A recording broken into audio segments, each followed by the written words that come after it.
أعوذ بالله من الشيطان الرجيم بسم الله الرحمن الرحيم الحمد للہ رب العالمین والصلاة والسلام علی نبینا محمد وعلی آلہ وصحبہ اجمعین۔ عمدۃ الاحکام احادیث پہ مشتمل ایک عظیم کتاب۔ اس کتاب کا تعارف یہ ہے کہ اس میں احکام کی احادیث ہیں، یعنی کہ عقیدہ وغیرہ کی احادیث نہیں ہیں، احکام کی احادیث ہیں، اور یہ وہ احادیث ہیں جو صحیح بخاری سے لی گئی ہیں، صحیح مسلم سے لی گئی ہیں، کسی اور کتاب سے نہیں لی گئیں۔ اور اس کتاب میں عمدۃ الاحکام میں آج ہم آغاز کرنے لگے ہیں نبی علیہ الصلوۃ والسلام کی نماز کا طریقہ۔ باب صفت صلاۃ النبی صلی اللہ علیہ وسلم، نبی علیہ الصلوۃ والسلام کا طریقہ نماز کیا تھا، نماز کیسے پڑھتے تھے آپ۔ اور اس چیز کی بڑی اہمیت ہے کہ ہم نماز ویسے پڑھیں جیسے نبی علیہ الصلوۃ والسلام پڑھتے تھے، کیونکہ آپ نے کہا صلو کما رأیتمونی اصلی۔ صحیح بخاری کی حدیث ہے کہ تم نے نماز ویسے پڑھنی ہے جیسے تم لوگوں نے مجھے نماز پڑھتے ہوئے دیکھا ہے۔ الفاظ قابل غور ہیں۔ آپ نے یہ نہیں کہا کہ تم نے ویسے نماز پڑھنی ہے جیسے میں نے پڑھی ہے، یا میرے کسی بھی صحابی کے طریقہ نماز کو اختیار کر لینا، نہیں۔ اس معاملے میں صرف اور صرف نبی علیہ الصلوۃ والسلام کی طرف دیکھا جائے گا، کسی اور کی طرف نہیں دیکھا جائے گا۔ آپ کے طریقہ نماز کو اختیار کرنا کس قدر ضروری ہے، تو میں گزارش کر رہا تھا کہ نبی علیہ الصلوۃ والسلام کا طریقہ نماز اختیار کرنا بہت ضروری ہے، کیونکہ اللہ تعالیٰ نے ہمیں حکم دیا ہے کہ فاتبعونی۔ اگر تم اللہ تعالیٰ سے محبت کرتے ہو تو اللہ تعالیٰ کے نبی جناب محمد صلی اللہ علیہ وسلم کے نقش قدم پہ چلو، آپ کی پیروی کرو، اور آپ کی پیروی زندگی کے ہر شعبے میں کی جائے گی، نماز میں بھی کی جائے گی۔ لقد کان لکم فی رسول اللہ اسوۃ حسنہ۔ اور آپ یہ دیکھیں کہ جناب حذیفہ بن یمان رضی اللہ تعالیٰ عنہ نے ایک آدمی کو نماز پڑھتے ہوئے دیکھا، تو اس سے کہنے لگے نماز کے بعد کہ تم اس انداز سے، اس طریقے سے نماز کتنے سالوں سے پڑھ رہے ہو؟ اس نے کہا 40 سالوں سے۔ کہا یوں سمجھو کہ 40 سالوں سے تم نے نماز پڑھی نہیں ہے، اور اگر تم ایسے ہی نمازیں پڑھتے ہوئے فوت ہو گئے تو تمہاری یہ موت نبی علیہ الصلوۃ والسلام کے دین کے اوپر موت نہیں ہوگی۔ اندازہ کیجئے۔ پھر انہوں نے اسے بتایا کہ نماز کیسے پڑھنی ہے۔ خود نبی علیہ الصلوۃ والسلام کے زمانے میں جب آپ مسجد نبوی میں تشریف فرما تھے، ایک آدمی آیا، اس نے مسجد کے کونے میں نماز پڑھی اور آ کر سلام عرض کیا۔ آپ نے کہا میرے صحابی واپس جاؤ، نماز پڑھو، تم نے نماز نہیں پڑھی، حالانکہ وہ پڑھ کر آیا تھا۔ کیا مطلب؟ کہ تمہاری نماز شریعت کی نگاہوں میں نماز نہیں ہے، تم نے اپنی طرف سے پڑھ لی ہے لیکن شریعت کی نگاہوں میں یہ نماز نہیں ہے۔ وہ آدمی واپس گیا، نماز پڑھی، پھر آیا، سلام عرض کیا۔ آپ نے کہا واپس جاؤ، نماز پڑھو، تم نے نماز نہیں پڑھی، ارجع فصلی فإنک لم تصلی۔ وہ آدمی پھر واپس گیا، نماز پڑھی، واپس آیا، سلام عرض کیا، آپ نے سلام کا جواب دیا، کہا واپس جاؤ، نماز پڑھو، تم نے نماز نہیں پڑھی۔ تو اس صحابی نے کہہ دیا کہ اللہ کے رسول علیہ الصلوۃ والسلام، اس ذات کی قسم جس نے آپ کو حق دے کر بھیجا ہے، مجھے اس سے بہتر طریقہ نماز نہیں آتا، آپ مجھے سکھا دیں۔ اچھا، یہاں پہ ایک دو باتیں آپ نوٹ کریں۔ ایک تو یہ کہ وہ صحابی ہر بار آ کر سلام عرض کرتا ہے، کیا وہ مسجد سے باہر نکل گیا تھا؟ وہ صحابی مسجد میں ہی رہے، پھر بھی جب بھی آپ کے پاس آتے ہیں سلام عرض کرتے ہیں۔ کیا میرا اور آپ کا یہی انداز ہے؟ کیا ہم اپنے گھر میں رہتے ہوئے ایک کمرے سے دوسرے کمرے میں جا کر سلام عرض کرتے ہیں؟ تو ہمیں چاہیے کہ اس معاملے میں خود بھی نبی علیہ الصلوۃ والسلام اور آپ کے صحابہ کرام کے طریقے کو اختیار کریں اور اپنے بچوں کو اور اپنی بیگم کو بھی اس کی عادت ڈالیں۔ دوسرے نمبر پہ آپ علیہ الصلوۃ والسلام لوگوں کو مشقت میں ڈالنے والے نہیں تھے، بڑے مہربان تھے، بڑی شفقت کرنے والے تھے۔ اس کے باوجود اس آدمی کو اس کی وہ غلطی نہیں بتائی جو نماز میں کر رہا تھا، بس یہ کہتے رہے کہ جاؤ نماز پڑھو، تم نے نماز نہیں پڑھی۔ ایسا کیوں؟ تاکہ 3 بار نماز پڑھنے کے بعد جب اس کی اصلاح کی جائے تو وہ اس اصلاح کو یاد رکھے، جب اسے نماز کا درست طریقہ بتایا جائے تو بھولنے نہ پائے، اسے بھولے نہیں، اس کو یاد ہوگا کہ میں 3 دفعہ غلطی کر چکا ہوں، اب میں آپ کی بات دھیان سے سنوں۔ تو بطور ٹیچر، بطور معلم، بطور مدرس، یہ آپ کا بہترین انداز تھا، اس انداز سے آپ لوگوں کی غلطیوں کی اصلاح کیا کرتے تھے۔ تو پھر آپ نے اس صحابی کو بتایا کہ نماز کیسے پڑھنی ہے اور ان کی نماز کی اصلاح کی۔ تو اس سے آپ اندازہ لگا سکتے ہیں کہ نماز پڑھ لینا کافی نہیں ہے۔ کئی لوگ کیا کہتے ہیں، نماز پڑھیں جی، جیسے بھی پڑھیں، اور کچھ کہتے ہیں کسی بھی مسلک کی نماز پڑھ لیں، چاہے حنفیوں والا طریقہ اختیار کر لیں، چاہے مالکیوں والا اختیار کر لیں، چاہے شافیوں والا اختیار کر لیں، چاہے حنابلہ والا اختیار کر لیں۔ نہیں میرے بھائی، ہر مسلک میں کوئی نہ کوئی کمزوری رہ جاتی ہے، ہر مسلک میں کوئی نہ کوئی چیز ایسی ہوتی ہے جو حدیث کے مطابق نہیں ہوتی۔ اگر ہم نے کسی خاص مسلک کے طریقہ نماز کو لیا تو جہاں ان کی درست طریقے کو لیں گے، وہاں ان کی غلطیوں کو بھی اپنا لیں گے۔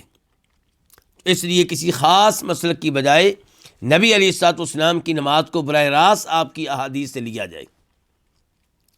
تو اللہ کا نام لے کر ہم شروع کرتے ہیں یہ حدیث۔ راوی ہیں اس کے ابو ہریرہ رضی اللہ تعالی عنہ، اور کتاب میں اس کا نمبر ہے 79 یہ حدیث ہے۔ عن ابی ہریرہ رضی اللہ عنہ قال، ابو ہریرہ رضی اللہ تعالی عنہ سے روایت ہے، وہ کہتے ہیں کان رسول اللہ صلی اللہ علیہ وسلم اذا کبر فی الصلاۃ سکت ہنیہۃ قبل ان یقرأ، کہ رسول اللہ صلی اللہ علیہ وسلم اذا کبر، جب اللہ اکبر کہتے، فی الصلاۃ، نماز میں، تو سکت، خاموش رہتے، ہنیہۃ، کچھ دیر، قبل ان یقرأ، تلاوت کرنے سے پہلے۔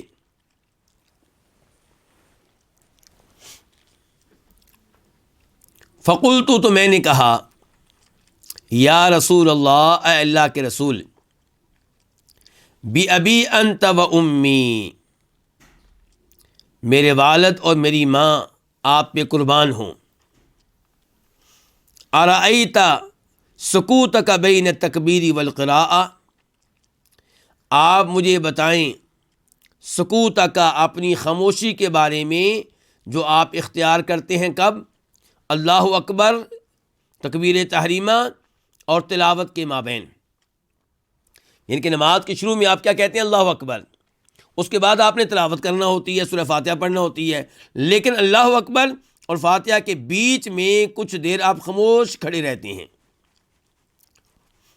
ما تقولو، آپ کیا کہتے ہیں؟ اس کا مطلب یہ ہے کہ صحابہ کو یہ معلوم ہے کہ کچھ آپ پڑھتے ہیں، لیکن اونچی آواز سے کہ آہستہ آواز سے؟ آہستہ آواز سے۔ تو اس کا مطلب ہے کہ خاموش نہیں رہتے تھے، لیکن آہستہ آواز سے کچھ پڑھتے تھے۔ قال، تو آپ نے کہا، اقول، میں کہتا ہوں، یعنی کہ یہ دعا پڑھتا ہوں، کون سی؟ اللہم، اے اللہ، باعد، دوری ڈال دے، بینی، میرے درمیان، وبین خطایایا، اور میری غلطیوں کے درمیان، میرے گناہوں کے درمیان، کما باعدت، جیسا کہ تو نے دوری ڈالی ہے مشرق اور مغرب کے درمیان۔ مشرق جدھر سے سورج طلوع ہوتا ہے، نکلتا ہے، مغرب جدھر سورج ڈوبتا ہے غروب ہوتا ہے تو مشرق و مغرب آپس میں قریب قریب ہیں؟ دور دور ہیں۔ فرمایا میرے اور میرے گناہوں کے درمیان ایسے ہی دوری ڈال دے۔ اللہم اے اللہ نقنی مجھے صاف کر دے، مجھے پاک کر دے، مجھے صاف کر دے، من خطایا یا میرے گناہوں سے، کما جس طرح یونقا صاف کیا جاتا ہے الثوب الابیض سفید کپڑا، من الدنس کس سے؟ میل کچیل سے۔ اللہم اے اللہ اغسل دھو دے نی مجھے من خطایا یا میرے گناہوں سے۔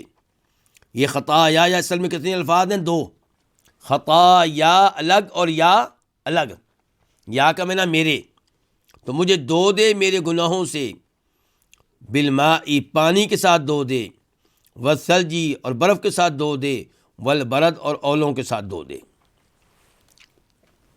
یہ وہ حدیث ہے جس کو امام بخاری روایت کرتے ہیں، اور صحیح بخاری میں اس کا نمبر ہے 744 744، اور مسلم شریف میں اس کا نمبر ہے 598 598۔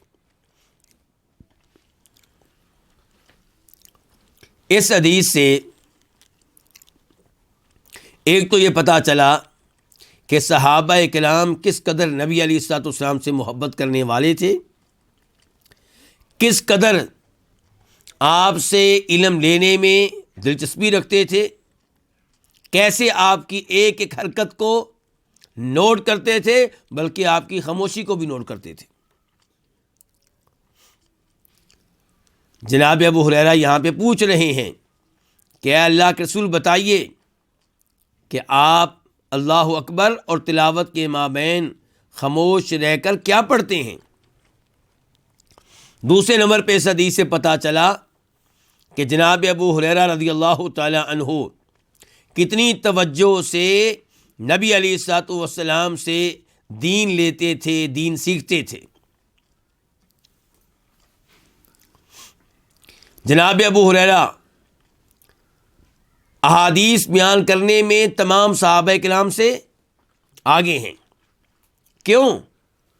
جب کہ آپ کے ساتھ رہنے کا موقع صرف 3 سال یا اس سے کچھ زیادہ ملا ہے،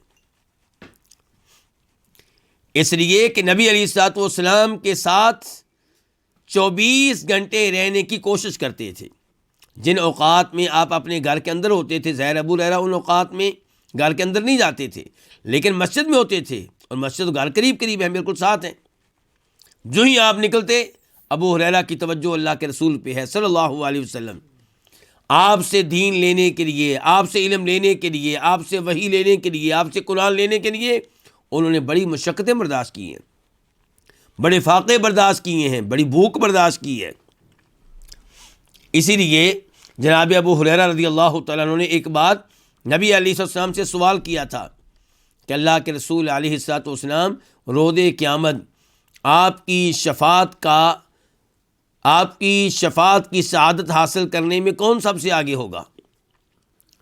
تو آپ نے کہا تھا ابو ہریرہ مجھے امید تھی کہ یہ سوال تم ہی مجھ سے کرو گے، کیونکہ میں دیکھتا ہوں کہ تمہیں میری احادیث لینے کا بڑا شوق ہے۔ تو یہاں پہ بھی یہی شوق جھلک رہا ہے، نظر آ رہا ہے۔ کہہ رہے ہیں اللہ کے رسول علیہ السلام آپ خاموش رہتے ہیں، اللہ اکبر و تلاوت کے مابین اس وقت آپ کیا پڑھتے ہیں، کیا کہتے ہیں؟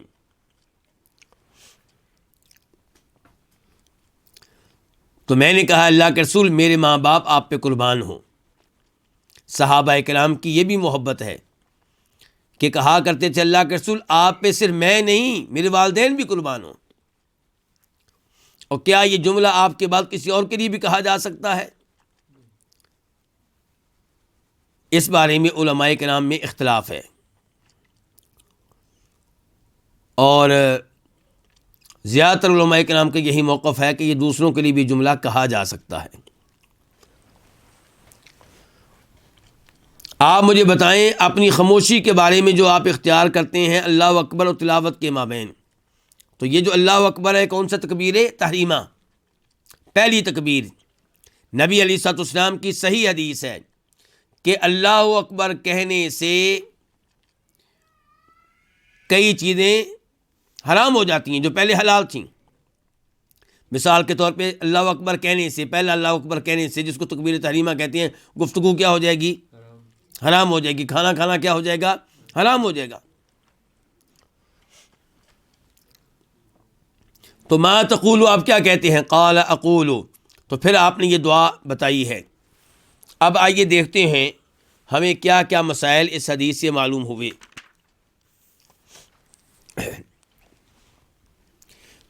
ایک تو یہ مسئلہ معلوم ہوا کہ نماز میں دعائے استفتاح پڑھنا، اس کو دعائے استفتاح کہیں گے. استفتاح کا مطلب کیا؟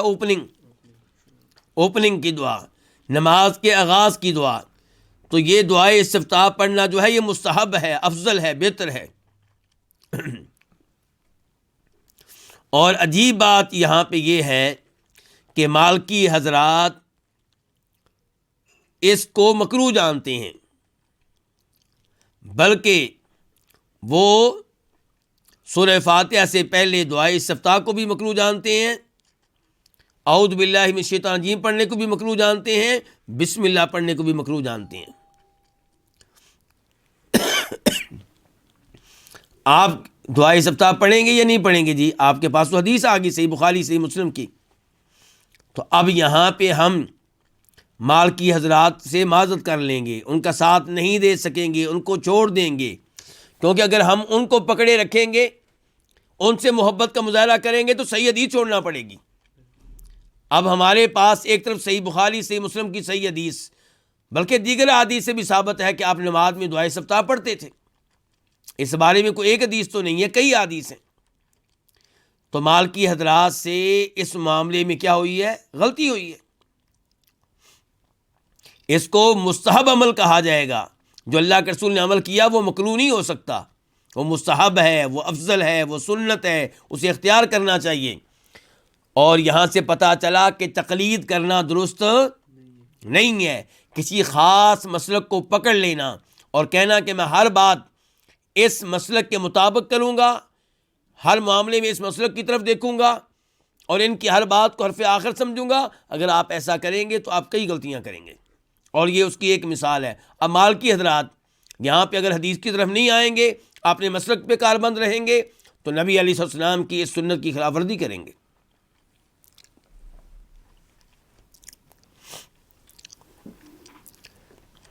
دوسرا مسئلہ جو اس حدیث سے معلوم ہوا کہ یہ دعا کب پڑھنی ہے. یہ پڑھنی ہے تکبیر تحریمہ کے بعد اور پہلی رکعت میں سورہ فاتحہ پڑھنے سے پہلے. تیسرے نمبر پہ پتہ چلا کہ اس دعا کو آہستہ آواز سے پڑھا جائے گا یا اونچی آواز سے؟ آہستہ آواز سے. چوتھے نمبر پہ کہ یہ دعا اس میں بہت زیادہ طوالت اختیار نہ کی جائے جب کہ آپ فرض نماز لوگوں کو پڑھا رہے ہوں، کیونکہ جناب ابو ہریرہ نے کیا کہا ہے کہ اللہ کے رسول علیہ السلام آپ کچھ دیر خاموش رہتے ہیں. ہنیہتاً، اس کا مطلب ہے بہت زیادہ دیر خاموش نہیں رہتے تھے، کچھ ہی دیر خاموش رہتے تھے.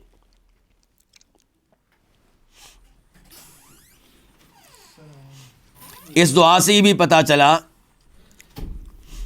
کہ جب انسان دعا کرے تو اللہ سے مانگتے ہوئے اللہ کی خوب منت کرے، بار بار اللہ سے مانگے، طرح طرح کے الفاظ استعمال کر کے اللہ سے وہ چیز لینے کی کوشش کرے، اللہ کو راضی کرنے کی کوشش کرے. یہاں پہ دیکھیے ذرا، اب اس دعا کا خلاصہ کیا ہے کہ آپ اللہ سے یہ مانگ رہے ہیں کہ یا اللہ مجھے گناہوں سے پاک صاف کر دے، میرے گناہ ختم کر دے، میری مغفرت کر دے، مجھے معاف کر دے. لیکن الفاظ دیکھیے، یا اللہ میرے اور میرے گناہوں کے درمیان دوری ڈال دے. کیسے؟ جیسے دوری ہوتی ہے کس کے درمیان؟ مشرق اور مغرب کے درمیان. اور کبھی کہہ رہے ہیں کہ یا اللہ مجھے گناہوں سے ایسے پاک صاف کر دے جیسے سفید کپڑے کو میل کچیل سے صاف کی جاتا ہے، اچھی طرح صاف کیا جاتا ہے نا. اگر کالے رنگ کے کپڑے ہوں تو میل کچیل کو اچھی طرح صاف نہ بھی کریں تو کام چل جائے گا، لیکن سفید کپڑے کو دھوتے ہوئے بہت زیادہ محنت کرنا پڑے گی، اچھی طرح میل کچیل کو ختم کرنا پڑے گا. فرمایا اے اللہ مجھے ایسے ہی گناہوں سے پاک صاف کر دے جیسے سفید کپڑے کو میل کچیل سے صاف کیا جاتا ہے۔ تیسری بار کیا کہہ رہے ہیں؟ یا اللہ مجھے گناہوں سے دھو دے، پانی کے ساتھ، برف کے ساتھ، اولوں کے ساتھ۔ تو یہ کیا ہے؟ اپنے گناہوں کے بوجھ سے آزاد ہونے کے لیے اللہ کی منت کرنا، کبھی یہ الفاظ استعمال کر کے، کبھی وہ الفاظ استعمال کر کے۔ تو اس انداز سے اللہ رب العزت سے دعا کرنی چاہیے، اس انداز سے اللہ تعالیٰ کو منانا چاہیے۔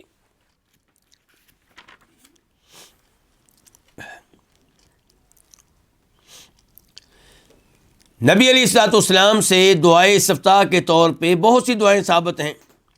ایک یہ دعا ہے جو ابھی ہم نے پڑھی ہے، اور ایک دعا وہ ہے جو مشہور و معروف ہے، جناب عمر فاروق جسے روایت کرتے ہیں، سبحانک اللہم و بحمدک و تبارک اسمک و تعالی جدک و لا الہ غیرک۔ اے اللہ تو پاک ہے ہر عیب سے، ہر کمزوری سے، تیری حمد و ثنا بیان کرتا ہوں۔ و تبارک اسمک، تیرا نام بڑا ہی بابرکت ہے۔ و تعالی جدک، تیری شان بڑی بلند ہے۔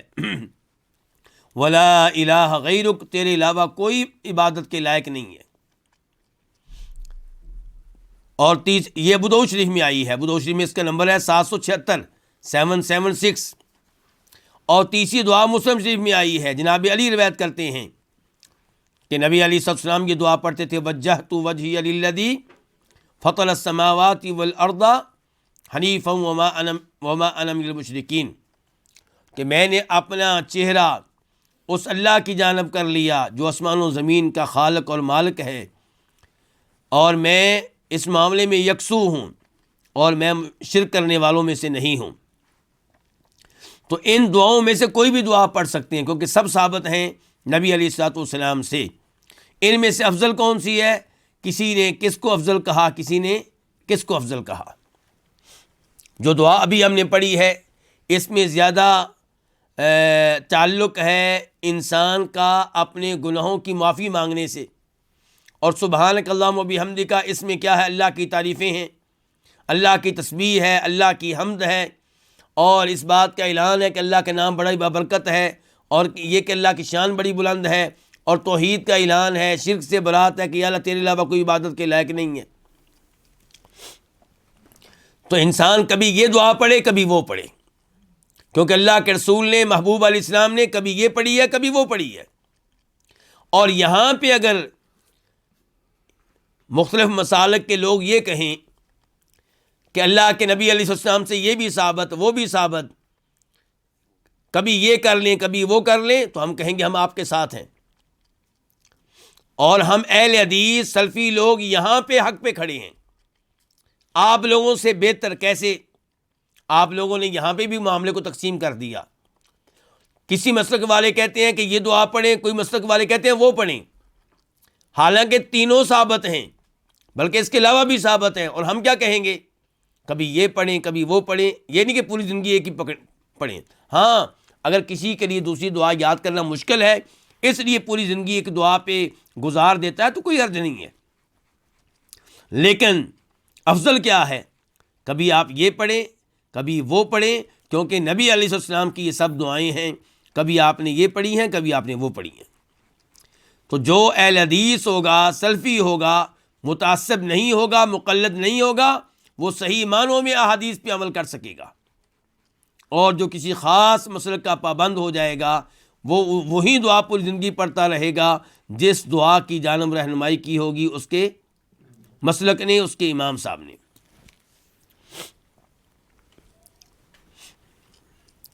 یہاں پہ ایک اور سوال ابھرتا ہے جو مجھے چند دن پہلے لوگوں نے پوچھا بھی ہے کہ کیا ایک سے زیادہ دعائے استفتاح ایک موقع پہ پڑھ سکتے ہیں؟ جواب یہ ہے کہ نہیں، ایک موقع پہ ان دعاؤں میں سے ایک دعا ہی پڑھی جائے گی۔ دیکھیں، جناب ابو ہریرہ نے پوچھا نبی علیہ الصلوۃ والسلام سے کہ اس خاموشی میں آپ کیا پڑھتے ہیں؟ تو آپ نے یہ دعا بتائی، آپ نے یہ نہیں کہا کبھی یہ پڑھتا ہوں کبھی وہ پڑھتا ہوں، آپ نے یہ نہیں کہا کہ یہ بھی پڑھتا ہوں یہ بھی پڑھتا ہوں، تو آپ نے ایک دعا بتائی ہے۔ آپ نے یہ نہیں کہا کہ میں 2 دعائیں پڑھتا ہوں 3 پڑھتا ہوں، نہیں، ایک بتائی ہے۔ اس کا مطلب یہ ہے کہ ایک موقع پہ ایک دعائے استفتاح پڑھی جائے گی۔ اچھا، پھر سوال لوگ کرتے ہیں کہ رکوع سجدے میں کیا کریں؟ کیا رکوع سجدے میں ایک سے زیادہ تسبیحات پڑھ سکتے ہیں؟ نبی علیہ الصلوۃ والسلام سے سجدے کی بہت سی دعائیں ثابت ہیں، کیا وہاں پہ بھی یہی اصول چلے گا کہ ایک موقع پہ ایک دعا پڑھی جائے گی؟ نہیں، وہاں پہ یہ اصول نہیں چلے گا، یہاں پہ چلے گا، کیونکہ یہاں ہمارے سامنے دلیل ہے کہ جناب ابو ہریرہ پوچھ رہے ہیں آپ خاموشی میں کیا پڑھتے ہیں، تو آپ نے ایک دعا بتائی ہے، اور ابو ہریرہ نے یہ بھی کہا کہ اللہ کے رسول تھوڑی دیر خاموش رہتے تھے، زیادہ دیر نہیں، جبکہ سجدے تو آپ کے بڑے لمبے ہوا کرتے تھے، اور سجدے میں کئی ایک دعائیں ثابت ہیں، اور پھر آپ خود ترغیب دیتے ہیں لوگوں کو کہ سجدے میں خوب دعائیں کیا کرو۔ تو اس لیے سجدے میں آپ نبی علیہ الصلوۃ والسلام سے ثابت شدہ دعاؤں میں سے کوئی ایک دعا پڑھیں، دو پڑھیں، تین پڑھیں، چار پڑھیں، کوئی حرج نہیں ہے۔ میں فتاویٰ دیکھ رہا تھا اس مسئلے میں شیخ ابن باز رحمہ اللہ کا، وہ کہہ رہے تھے کہ آپ چاہیں تو ایک دعا پڑھ لیں، دو پڑھ لیں، زیادہ پڑھ لیں، ایک ہی سجدے میں آپ کئی دعائیں پڑھ سکتے ہیں ان دعاؤں میں سے جو نبی علیہ الصلوۃ والسلام سے ثابت ہیں، اور یہ بات بالکل ٹھیک ہے۔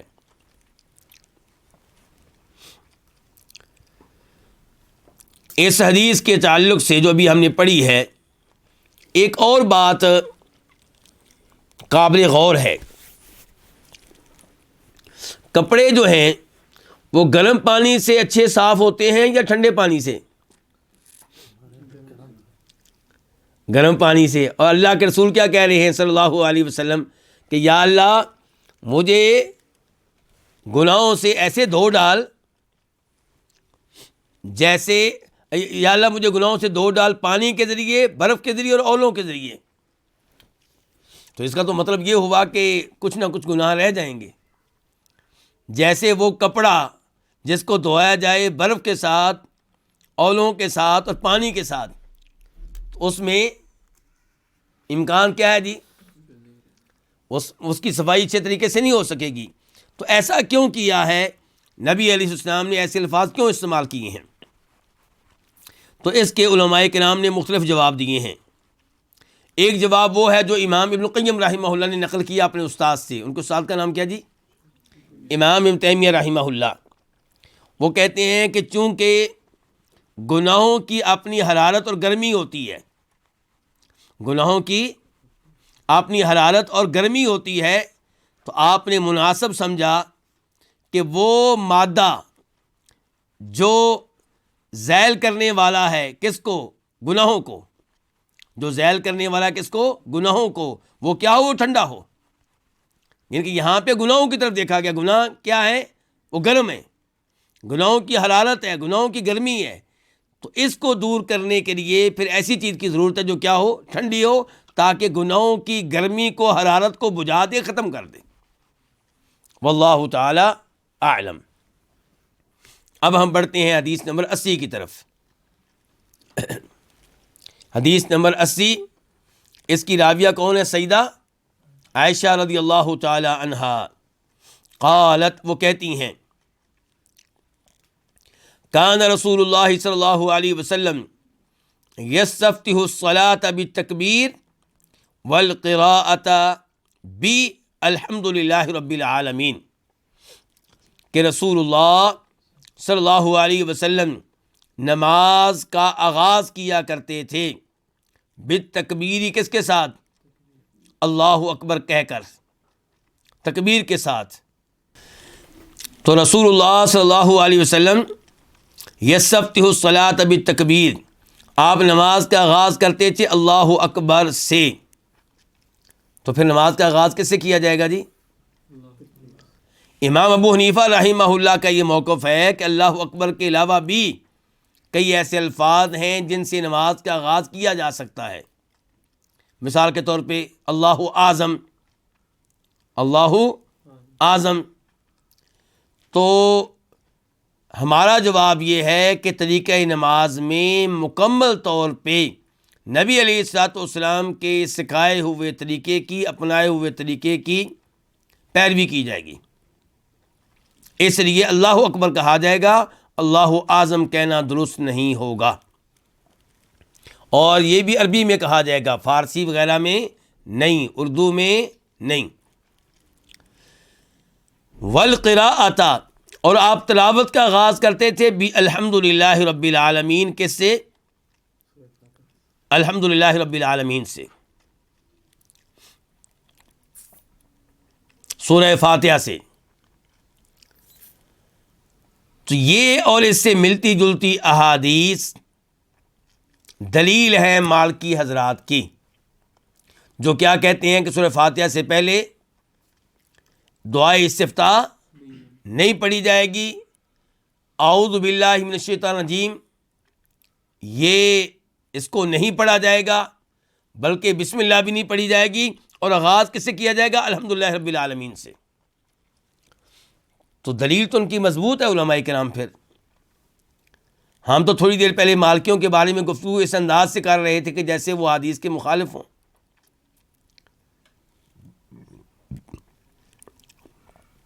تو گزارش یہ ہے کہ جو ایک مسلک کا پابند ہوگا وہ کسی ایک حدیث کو لے کر بیٹھ جائے گا، دیگر احادیث کی طرف نہیں دیکھے گا۔ جب اس حدیث کو آپ پچھلی حدیث کے ساتھ ملا کر پڑھیں گے تو نتیجہ کیا نکلے گا؟ کہ نبی علیہ الصلوۃ والسلام پہلے اللہ اکبر کہتے تھے، پھر دعائے استفتاح پڑھتے تھے، پھر اس کے بعد تلاوت شروع کرتے تھے۔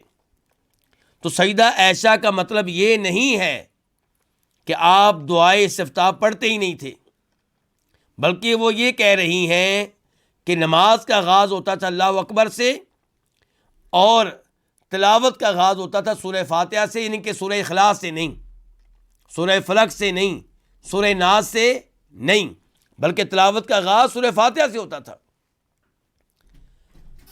ان کی اس گفتگو کا مطلب یہ بھی لیا جا سکتا ہے کہ تلاوت کا آغاز الحمدللہ رب العالمین سے ہوتا تھا، یعنی کہ آپ اونچی آواز سے جو تلاوت کرتے تھے اس کا آغاز کس سے ہوتا تھا؟ الحمدللہ سے۔ اس سے پہلے بسم اللہ آہستہ آواز سے پڑھتے تھے، اعوذ باللہ آہستہ آواز سے پڑھتے تھے، دعائے استفتاح آہستہ آواز سے پڑھتے تھے۔ جب ہم نے یہ بات کی تو کیا ہم نے دونوں حدیثوں کو لیا کہ ایک حدیث کو؟ ہم نے دونوں کو لے لیا، اور مالکی حضرات جو ہیں اس حدیث سے اعراض کیے ہوئے ہیں، انہیں اس سے رجوع کر لینا چاہیے۔ وَكَانَ إِذَا رَكَعَ، اور جب آپ رکوع کرتے تھے، لم یشخص رأسه ولم یصوبه، تو نہ آپ اپنے سر کو بلند کرتے تھے اور نہ اسے بالکل جھکاتے تھے، ولیکن بین ذالک، لیکن آپ ان دونوں کے درمیان میں اپنے سر کو رکھتے تھے۔ تو اس کا مطلب ہے کہ سر کیسے ہونا چاہیے؟ کمر کے برابر۔ ایسا نہیں ہونا چاہیے کہ کمر اونچی ہو سر نیچے ہو، یا سر اونچا ہو کمر نیچے ہو، نہیں، کمر اور سر کا لیول آپس میں کیا ہو؟ برابر ہو۔ دیگر احادیث سے یہ معلوم ہوتا ہے کہ اگر نمازی کی پشت پہ پانی کا پیالہ رکھ دیا جائے اور وہ رکوع میں ہو تو پانی گرے نہیں، لیول اس قدر برابر ہو۔ وَكَانَ إِذَا رَفَعَ رَأْسَهُ مِنَ الرُّكُوعِ، اور جب آپ اپنا سر رکوع سے اٹھاتے تھے تو لم یسجد، سجدہ نہیں کرتے تھے، حتیٰ یستوی قائما، یہاں تک کہ آپ سیدھے کھڑے ہو جاتے۔ یہ بڑا اہم جملہ ہے، خصوصاً اردو بولنے والے ہمارے بھائیوں کے لحاظ سے، کیونکہ اردو سپیکنگ حضرات کی نماز باقی دنیا سے اس لحاظ سے مختلف ہے۔ سجدے کے بعد، رکوع کے بعد صحیح معنوں میں کھڑے نہیں ہوتے کہ سجدے میں پہنچ جاتے ہیں، اور ایسے ہی دو سجدوں کے درمیان بھی اچھی طرح بیٹھتے نہیں ہیں۔ جبکہ صحیح بات یہ ہے کہ جو رکوع کے بعد اچھی طرح کھڑا نہیں ہوتا اس کی نماز خطرے میں ہے، جو دو سجدوں کے درمیان اچھی طرح نہیں بیٹھتا اس کی نماز خطرے میں ہے۔ تو یہاں پہ سیدہ عائشہ کیا کہہ رہی ہیں؟ یہ تو سیدہ عائشہ ہیں جو بتا رہی ہیں کہ رکوع کے بعد آپ اس وقت سجدے میں نہیں جاتے تھے جب تک سیدھے اچھی طرح کھڑے نہیں ہو جاتے تھے. جبکہ دیگر صحابہ کرام کیا کہتے ہیں؟ وہ کہتے ہیں کہ رکوع کے بعد آپ کھڑے رہتے یہاں تک کہ ہم یہ سمجھتے کہ شاید آپ بھول گئے ہیں کہ آپ نماز میں ہیں. اندازہ کیجئے. اور کبھی صحابہ کرام یہ کہتے ہیں کہ آپ کا رکوع اور آپ کا رکوع کے بعد کھڑے ہونا، آپ کا سجدہ اور دو سجدوں کے درمیان بیٹھنا، یہ چیزیں طوالت کے لحاظ سے برابر ہوتی تھیں، ایک جیسی ہوتی تھیں. اس کے بعد سیدہ عائشہ فرماتی ہیں وَكَانَ إِذَا رَفَعَ رَأْسَهُ مِنَ السَّجْدَةِ لَمْ يَسْجُدْ حَتَّى يَسْتَوِيَ قَاعِدًا. اور جب آپ اپنا سر سجدے سے اٹھاتے تھے تو سجدہ نہیں کرتے تھے. کون سا سجدہ؟ دوسرا. جب آپ اپنا سر سجدے سے اٹھاتے تھے ان کے پہلے سجدے سے تو لم یسجد، آپ سجدہ نہیں کرتے تھے ان کے دوسرا سجدہ، حتی یستوی قاعدہ، یہاں تک کہ آپ برابر بیٹھ جاتے، اچھی طرح بیٹھ جاتے. دو سجدوں کے درمیان کیا پڑھنا چاہیے جی؟ رب اغفر لی رب اغفر لی رب اغفر لی رب اغفر لی، یہ پڑھتے رہیں کہ اے میرے رب مجھے بخش دے، اے میرے خالق و مالک مجھے بخش دے، یا پھر اللہم اغفر لی وارحمنی واہدنی وعافنی وارزقنی. کتنی عظیم شان دعائیں ہیں. ایسے ہی رکوع کے بعد جب آپ کھڑے ہوتے ہیں کتنی شاندار دعائیں ہیں جو اللہ کے نبی علیہ الصلوۃ والسلام پڑھا کرتے تھے. اللہم ربنا لک الحمد ملء السماوات والارض وملء ما شئت من شیء بعد اہل الثناء والمجد احق ما قال العبد وکلنا لک عبد اللہم لا مانع لما اعطیت ولا معطی لما منعت ولا ينفع ذو الجد منک الجد. کتنی لمبی دعا ہے جو اللہ کے رسول پڑھتے تھے. اس کا ترجمہ پڑھ کر دیکھیں، آپ کو پتہ چلے گا کہ کتنا بڑا یہ حمد و ثنا کا خزانہ ہے. وَكَانَ يَفْرِشُ رِجْلَهُ الْيُسْرَىٰ اللہ رب العزت کے وَيَنْصِبُ رِجْلَهُ الْيُمْنَىٰ، اور آپ اپنا بایاں پاؤں بچھاتے تھے. ہر دو رکعتوں میں آپ، یہ کس کی بات ہو رہی ہے؟ تحیات کی. تحیات میں بیٹھنے کا طریقہ کے بعد آپ کیا کہ آپ اپنا بایاں پاؤں بچھا دیتے تھے زمین دعا پہ. پڑھتے تھے التحیات للہ والصلوات والطیبات. وَيَنْصِبُ رِجْلَهُ الْيُمْنَىٰ، اور اپنا وَكَانَ دایاں پاؤں آپ يَفْرِشُ دونوں طرف کھڑا پڑھنا رکھتے جائز تھے. ہے. وَكَانَ بایاں بچھا دیتے يَفْرِشُ رِجْلَهُ الْيُسْرَىٰ اور دایاں پاؤں کیا کرتے؟ وَيَنْصِبُ رِجْلَهُ کھڑا الْيُمْنَىٰ. رکھتے تھے. تو یہ گفتگو چونکہ ہو رہی ہے تحیات کے بارے میں، تو آگے چل کے گفتگو کرتے ہیں کہ پھر تحیات میں بیٹھنے کا پورا طریقہ کیا ہے.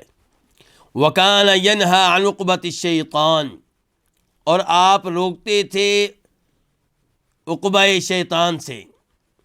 عقبہ شیطان کیا ہے؟ یہ بیٹھنے کا کون سا طریقہ ہے؟ اس پہ بھی آگے چل کے گفتگو ہوگی.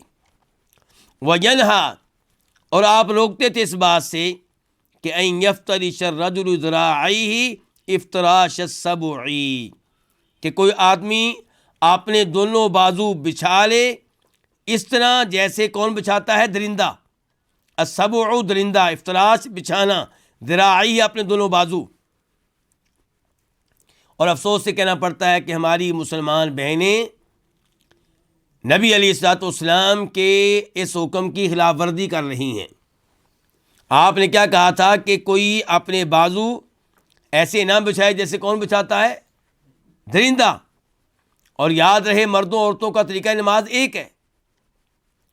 عورتوں کے بارے میں الگ سے کوئی حدیث نہیں آئی جو نبی علیہ الصلوۃ والسلام سے ثابت ہو جس میں کہا گیا ہو کہ وہ اپنے بازو زمین پہ بچھا سکتی ہیں. لیکن افسوس سے کہنا پڑتا ہے کہ آج ہماری مائیں بہنیں اپنے بازو زمین پہ بچھاتی ہیں، عجیب و غریب قسم کا سجدہ کرتی ہیں. یعنی کہ جتنی وہ چیزیں ہیں جن سے اللہ کے رسول روکتے تھے وہ ساری چیزیں عورتیں سجدے میں اختیار کرتی ہیں. بازو زمین پہ بچھانا اور اپنے بازو جو ہے جسم کے ساتھ لگانا اور ٹانگوں کو اور پیٹ کو ایک دوسرے کے ساتھ لگا لینا، یہ سب وہ باتیں ہیں جو نبی علیہ الصلوۃ والسلام کے طریقۂ نماز کے خلاف ہیں. وَكَانَ يَخْتِمُ الصَّلَاةَ بِالتَّسْلِيمِ، اور آپ نماز کا اختتام کرتے تھے کس کے ساتھ؟ سلام پھیرنے کے ساتھ السلام علیکم ورحمۃ اللہ کہہ کر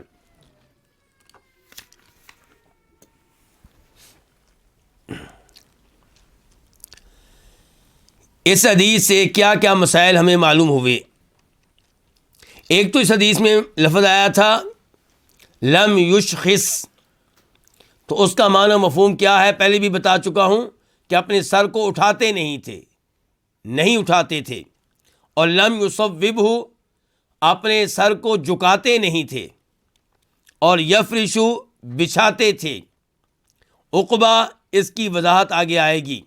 یستفتح، یعنی کہ آغاز کرتے تھے، اوپننگ کرتے تھے۔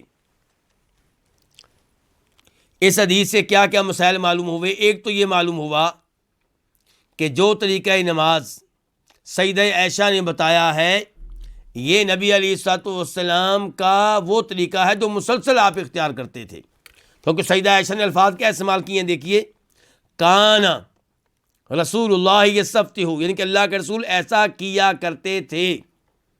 یہ نہیں کہ ایک بار کیا، یہ نہیں انہوں نے کہا کہ میں نے ایک دفعہ دیکھا آپ نماز پڑھتے ہوئے یوں کر رہے تھے، نہیں، وہ کہہ رہی ہیں آپ ایسا ہی کیا کرتے تھے۔ تو یہی آپ کا وہ طریقہ ہے جو مسلسل آپ اختیار کرتے تھے۔ یہاں پہ سیدہ عائشہ کہہ رہی ہیں کہ نماز کا آغاز کس سے کرتے تھے؟ اللہ اکبر سے۔ اس اللہ اکبر کو کیا کہتے ہیں؟ تکبیر تحریمہ۔ اس سے وہ سارے اقوال اور سارے وہ افعال حرام ہو جاتے ہیں جو نماز کے خلاف ہیں، نماز کے منافی ہیں۔ اس حدیث سے بھی پتہ چلا کہ نماز میں سورہ فاتحہ آپ پڑھتے تھے، اور بتایا یہ جا رہا ہے کہ آپ آغاز کرتے تھے الحمدللہ۔ مراد یہ ہے کہ سورہ فاتحہ سے آغاز کرتے تھے۔ اس کا یہ مطلب نہیں ہے کہ بسم اللہ نہیں پڑھتے تھے، بسم اللہ آپ پڑھتے تھے، اگرچہ آہستہ آواز سے پڑھتے تھے۔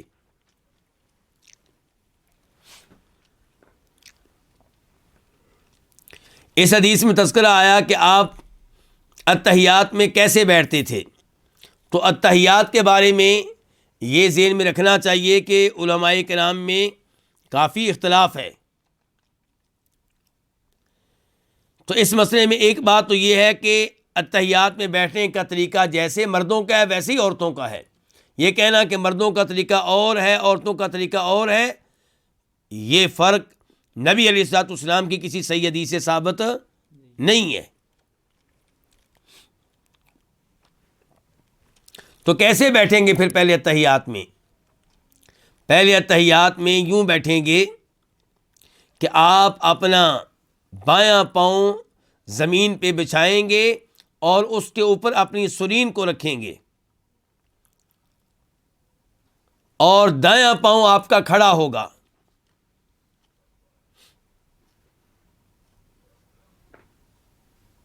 یہ ہو گیا بیٹھنے کا طریقہ پہلے اتحیات میں، پہلے تشہد میں، اور دو سجدوں کے درمیان میں بھی بیٹھنے کا یہی طریقہ ہے۔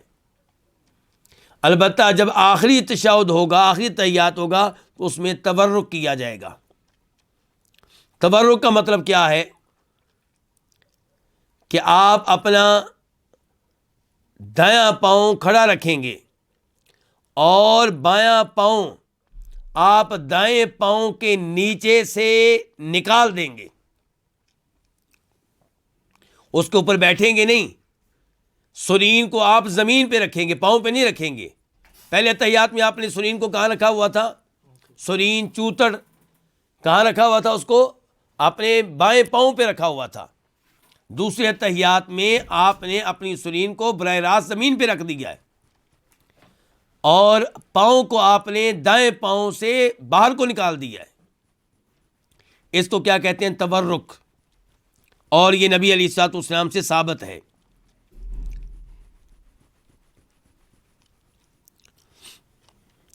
جہاں تک تعلق ہے اس بات کا کہ آپ نے عقبہ شیطان سے منع کیا تھا، تو یہ عقبہ شیطان یہ کیا چیز ہے؟ مختلف علماء کرام نے اس کی مختلف وضاحتیں بیان کی ہیں، تفسیریں بیان کی ہیں۔ ان میں سے مشہور یہ ہے کہ کتے کی طرح بیٹھنا۔ کتے کی طرح بیٹھنا کیسے ہوگا جی؟ کہ ہاتھ زمین پہ رکھیں اور اپنی پنڈلیاں کھڑی کر لیں اور اپنے چوتڑ وغیرہ زمین پہ لگا لیں. عام طور پہ ہم نے دیکھا ہوگا کتا کیسے بیٹھا ہوتا ہے. تو اس انداز سے جو بیٹھنا ہے اس سے نبی علیہ السلام نے منع کیا ہے. ایک اور اس کی تفسیر کی گئی ہے. وہ کیا ہے کہ آپ اپنے دونوں پاؤں کی ایڑیوں پہ بیٹھیں. پاؤں کو آپ نے کھڑا کیا ہوا ہے اور پاؤں کی ایڑیوں پہ آپ بیٹھے ہوئے ہیں. آپ نے اپنی سرین یا چوتل کو زمین پہ نہیں لگایا ہوا اور نہ ہی بائیں پاؤں پہ رکھا ہوا ہے، بلکہ دونوں پاؤں کی اوپر رکھا ہوا ہے آپ نے. تو یہ بھی تفسیر بیان کی گئی ہے. یہ بیٹھنا اگر ہو دو سجدوں کے درمیان میں تو یہ نبی علیہ الصلوۃ والسلام سے ثابت ہے. عبداللہ بن عباس کی صحیح حدیث ہے، انہوں نے کہا تھا یہ تو سنت ہے نبی علیہ السلام کی. لیکن اگر یہ بیٹھنا ہو اتحیات میں تو پھر غلط ہو جائے گا. اور ایک یہ کہا گیا ہے کہ عقبہ شیطان سے مراد یہ ہے کہ آپ اپنی سرین کو، اپنی پچھلی شرمگاہ کو زمین پہ رکھ لیں اور ایک آپ کا پاؤں دائیں ہو اور ایک پاؤں بائیں ہو.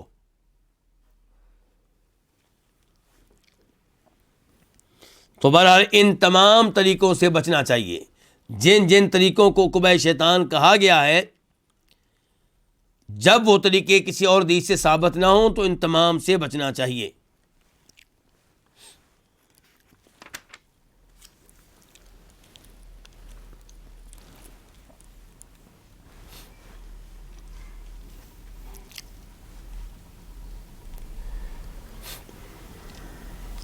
جہاں تک تعلق ہے حنفیوں کا، تو وہ کہتے ہیں کہ نماز میں جب بھی آپ بیٹھیں گے تو آپ افتراش کریں گے.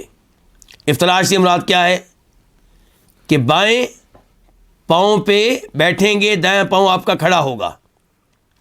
وہ کہتے ہیں یہیں آپ کا انداز ہوگا پہلے تحیات میں، یہیں آپ کا انداز ہوگا دوسرے تحیات میں، اور یہیں آپ کا انداز ہوگا دو سجدوں کے بیچ میں بیٹھتے ہوئے. حنفیوں کے دوسری جانب کھڑے ہیں مالکی حضرات. وہ کیا کہتے ہیں؟ وہ کہتے ہیں ہر موقع پہ تورک ہوگا. کیا مطلب؟ پہلے اتحیات میں، دوسرے اتحیات میں دو سجدوں کے درمیان بیٹھنے کا ایک ہی طریقہ ہے تورک کا. وہ کیا کہ آپ اپنا دایاں پاؤں کھڑا کر لیں، بائیں پاؤں کو دائیں پاؤں کے نیچے سے نکال لیں اور اپنی پچھلی شرمگاہ کو، اپنی سرین کو، چوتڑ کو زمین پہ رکھ دیں.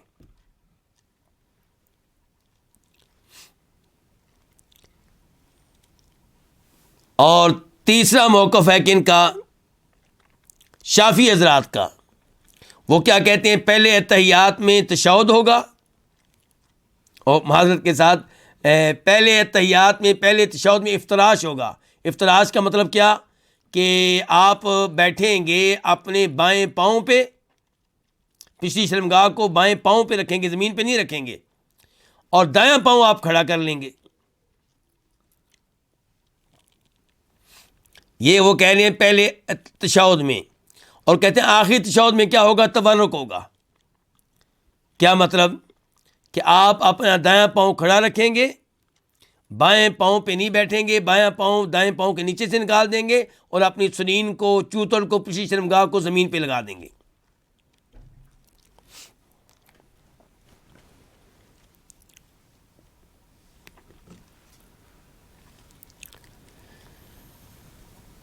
تو ان میں سے کن کا موقف ٹھیک ہے؟ شافعی حضرات کا موقف ٹھیک ہے، یہ احادیث کے مطابق ہے. حنفی حضرات کا موقف احادیث کے مطابق نہیں ہے، مالکی حضرات کا موقف احادیث کے مطابق نہیں ہے.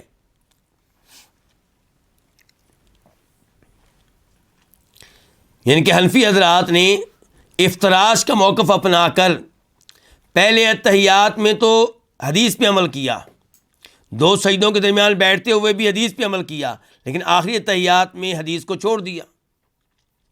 مالکی حضرات نے آخری اتحیات میں تورک اختیار کرتے ہوئے حدیث پہ عمل کیا، لیکن پہلے اتحیات میں انہوں نے حدیث کو چھوڑ دیا۔ تو خلاصہ کلام یہ ہے کہ نبی علیہ الصلوۃ والسلام کا صحیح معنوں میں طریقہ وہی اپنا سکے گا جو تقلید کی پابندیوں سے آزاد ہوگا، جو کہے گا کہ مجھے نبی علیہ الصلوۃ والسلام کا طریقہ چاہیے۔ مسالک کا میں احترام کرتا ہوں، چاروں اماموں کو میں مانتا ہوں، لیکن میرا یہ کہنا ہے کہ جس مسئلے میں اللہ کے نبی کی حدیث ثابت ہو جائے صلی اللہ علیہ وسلم، وہاں پہ دائیں بائیں دیکھنے کی ضرورت نہیں ہے۔ ٹائم کیا ہوا ہے؟ وقت۔ اچھا، یہاں پہ یہ بھی ہے کہ افضل تشہد کون سا ہے، افضل دعا تشہد کی کون سی ہے؟ تو وہ عبداللہ ابن مسعود والی ہے جو وہ نقل کرتے ہیں نبی علیہ الصلوۃ والسلام سے، التحیات للہ والصلوات والطیبات، السلام علیک ایھا النبی ورحمۃ اللہ وبرکاتہ، السلام علینا وعلی عباد اللہ الصالحین، اشہد ان لا الہ الا اللہ واشہد ان محمدا عبدہ ورسولہ، ورنہ دیگر الفاظ بھی ثابت ہیں نبی صلی اللہ علیہ وسلم سے۔ نماز کا اختتام کس سے ہوگا؟ سلام پھیرنے سے۔ فرماتے ہیں نبی صلی اللہ علیہ وسلم کہ نماز کا آغاز اللہ اکبر سے ہوگا، اس سے وہ اقوال اور وہ افعال حرام ہو جائیں گے جو نماز میں جائز نہیں ہیں، اور نماز کا اختتام السلام علیکم سے ہوگا، اور اس سے السلام علیکم سے وہ امور حلال ہو جائیں گے جو پہلے کیا تھے؟ حرام تھے۔ سلام کتنے پھیرنے چاہیے؟ ایک یا دو؟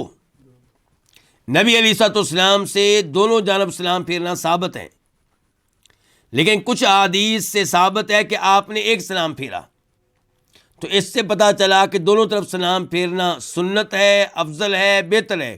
لیکن اگر کوئی ایک سلام پھیرنے پہ اکتفا کرتا ہے تو اس کی نماز درست ہے، غلط نہیں ہے۔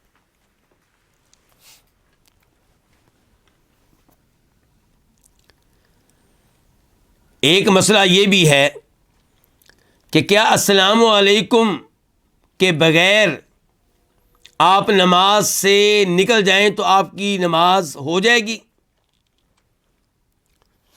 حنفی حضرات یہ کہتے ہیں کہ آپ سلام پھیرنے سے پہلے کوئی بھی ایسی حرکت کریں جس سے آپ کی نیت یہ ہو کہ اب میں نماز سے باہر نکل رہا ہوں، تو آپ کی نماز درست ہے۔ آپ کی نماز کیا ہے؟ مثال کے طور پہ اگر آپ جان بوجھ کر ہوا نکالتے ہیں اپنی شرمگاہ سے تو آپ کی نماز کا اختتام ہو گیا اور نماز آپ کی درست ہے، اب سلام پھیرنے کی ضرورت نہیں رہے گی۔ لیکن اگر آپ کی ہوا نکل گئی اور آپ نے نیت نہیں کی تو پھر آپ کی نماز درست ہے؟ وہ کہتے ہیں نہیں، اب آپ کی نماز درست نہیں ہے، کیونکہ آپ نے ہوا آپ کی نکلی اور ہوا نکالنے سے آپ کا مقصد نماز کا اختتام نہیں تھا، تو اس لیے آپ کی یہ نماز نہیں ہے۔ اب دوبارہ وضو کریں، دوبارہ نماز پڑھیں۔ صحیح موقف کیا ہے؟ صحیح موقف یہ ہے کہ سلام پھیرنے سے پہلے اگر ہوا آپ نکالیں یا نکل جائے تو اس سے آپ کی نماز کیا ہو جائے گی؟ باطل ہو جائے گی، کیونکہ سلام پھیرنا نماز کے آخر میں کیا ہے؟ ضروری ہے۔ سلام پھیرے بغیر آپ کی نماز درست نہیں ہوگی۔ اللہ رب العزت سے دعا ہے کہ اللہ تعالی ہمیں اپنی نمازیں نبی علیہ السلام کے طریقے کے مطابق بنانے کی توفیق عنایت فرمائے۔ آئندہ حدیث میں انشاءاللہ نماز میں رفع الیدین کے تعلق سے گفتگو ہوگی۔ تب تک کے لیے آپ سے اجازت چاہتا ہوں۔